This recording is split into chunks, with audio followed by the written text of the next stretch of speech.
Welcome to the deep dive. Today we're taking a close look at a poem titled 10 O'Clock. Just the text itself, that's our source material. Exactly. Yeah. And our mission is really to unpack the central conflict, what the speaker thinks about rules, youth, and how time passes. Yeah, there are definitely some contrasting views in there we need to explore. Let's get into it. Okay, so right away there's this clear tension. Oh, definitely. You've got someone saying basically 9 is the time to shut everything down.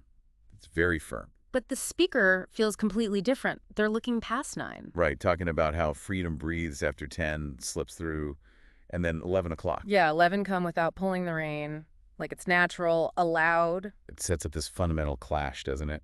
Oh, Between like imposed structure and this yearning for, well, autonomy. and it ties into how the speaker feels about time and being young. hmm They say they feel stuck in time, which is such a powerful phrase. Especially contrasted with life speeds on past. It's like they're watching everyone else move forward. And it highlights these two opposing ideas of what youth is for. One seems to be, quiet, following rules. Orderly. Yes, orderly. But the speaker, they see it as a time for, well, exploration. Even making mistakes. That line, let me mess up or maybe even shine.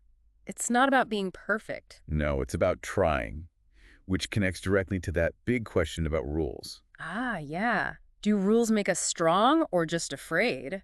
That's pretty direct. It really is. It suggests that maybe too much safety, staying in those caves, as the poem says. It can make dreams just start to fade. It stops you before you even start. Exactly. It contrasts that safety with the need to fly and try, implying growth comes from facing things, maybe even through the burn. Which really underlines the difference in how the speaker and this other person see the world. Totally. The speaker literally says, I wish you saw the world as I do. It's a plea, almost. And they question the other person's fear. Why fear the night? Right. What makes it feel so dark? Is it the night itself or something else? Like maybe, or maybe you're scared of who I might be. Scared of the speaker's potential. That's a fascinating layer. It hints that maybe the rule maker has their own reasons, their own shadows, maybe. Yeah, what shadows have you seen that have left their mark? It adds some depth, some potential backstory to the restriction. Or maybe it is about control, a fear of the speaker becoming, too bold, too loud, too strong. Could be. But what I find interesting is the speaker's approach. It's not outright anger. No, it's more direct, an appeal. Still, I asked, just once, don't yank the chain. Just ease up a little. Let me experience something simple. Like hearing music drift by or just feeling the night air. It's not asking for chaos. No, it feels more like asking for connection to life happening outside the rules. And that builds towards the poem's, I think, core message at the end. About fear.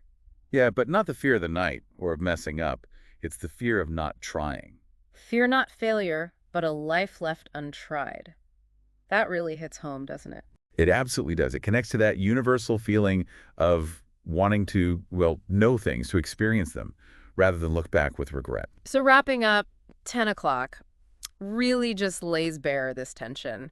Restriction versus the impulse to explore, especially when you're young. That push and pull between safety and experience. Yeah. And it definitely makes you think, about the boundaries in your own life. Are they purely protective? Or do they sometimes hold you back, prevent you from maybe learning something important, growing in some way? What bit of midnight air, so to speak, might actually be worth experiencing for you? Something to consider.